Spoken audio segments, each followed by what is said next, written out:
Hello traders. तो हम आज बात करने वाले हैं भाई एक नए आईपीओ के लिए जो है ट्रू ऑल्ट बायो एनर्जी। और ये जो है ये हम लोगों का एक इथेनॉल और जो बायोफ्यूल्स होते हैं उसकी प्रोड्यूस कर रही है कंपनी, जो इसका मेजरली वर्क है। अब इसकी आईपीओ की डिटेल्स क्या है, तो 25 सितंबर से शुरू हो रहा है, 29 सितंबर तक ये जो आईपीओ है ये फिल किया जाएगा। ऑन एन एवरेज जो है इसका प्राइस बैंड वो 472 रुपये से 496 रुपये के आसपास रखा गया है, जिसका लॉट साइज अराउंड 30 के आसपास रहने वाला है। अब कंपनी के टोटल इशू की अगर बात करें तो यहाँ पे जो है ये तकरीबन तकरीबन 840 करोड़ रुपए के आसपास का जो वो है पूरा का पूरा आईपीओ ये लोग कर रहे हैं। और इसमें कुछ इसने फ्रेश इशू डाला है और कुछ इन्होंने थोड़ा सा पार्ट जो है वो ऑफर फॉर सेल का है। और दूसरा इसके अंदर अगर हम लोग इसी कुछ की डेट्स की बात करें तो 25 तारीख से शुरू होगा, 29 तक चलेगा। 30 तारीख को इनके अलॉटमेंट्स वगैरह जो है वो हमें मिल जाएंगे और 1 तारीख तक जो है वो हमें रिफंड्स वगैरह जो भी होने हैं वो सब हो जाएंगे। क्रेडिट जो होंगे आपके शेयर्स डीमैट पे वो होंगे तकरीबन 1 तारीख के आसपास ही। तो और उसके मैक्सिमम 2 दिन के अंदर अंदर लिस्टिंग जो है वो हमारी प्रोसेस हो जाती है। ये तो हो गई सारी नॉर्मल बातें। अब क्या इस कंपनी में इन्वेस्ट करना चाहिए, नहीं करना चाहिए, और इन्वेस्ट करना चाहिए तो क्यों करना चाहिए।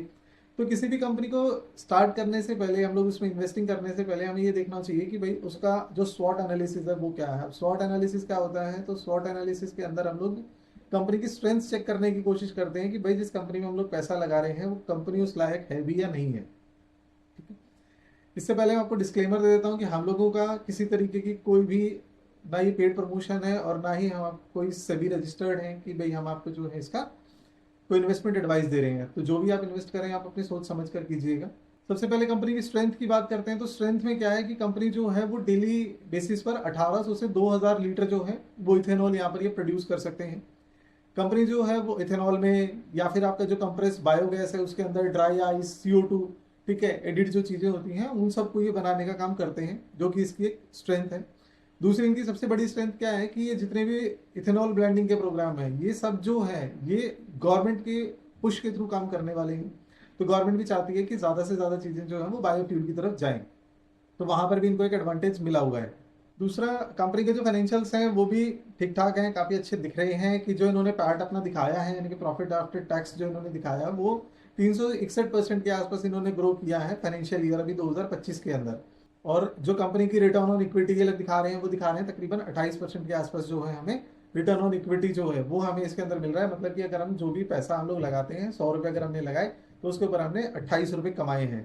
तो ये हमें जो है वो एक प्लस पॉइंट दिख रहा है। दूसरा, एक सबसे बड़ी चीज इसके अंदर क्या आ रही है कि जो इनके एंकर इन्वेस्टर्स हैं, ठीक है, तो उसमें कुछ बड़े बड़े नाम हैं जैसे कि टाटा म्यूचुअल फंड है, HDFC है, सिटी ग्रुप है।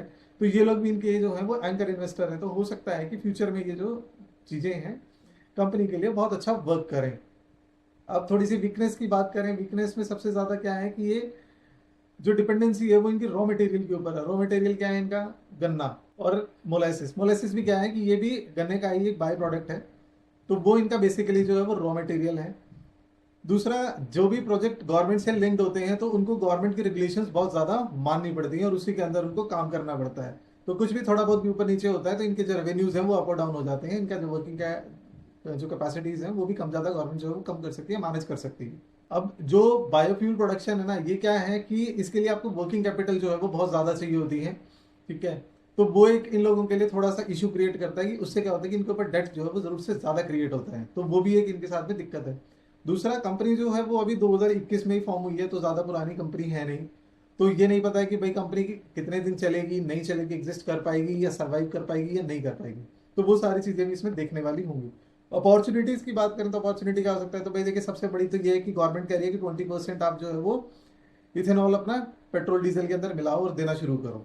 अब इसमें गवर्नमेंट क्या कह रही है, गवर्नमेंट कहती है कि यार हमें 2025 के आसपास जो था हमें 20% अचीव करना था बायोफ्यूल के अंदर इथेनॉल की ब्लेंडिंग को। तो वो ऑलमोस्ट ये लोग अचीव कर चुके हैं। तो आगे अब ये चाह रहे हैं कि भाई ज़्यादा से ज़्यादा जो है वो इथेनॉल का यूज़ किया जाए।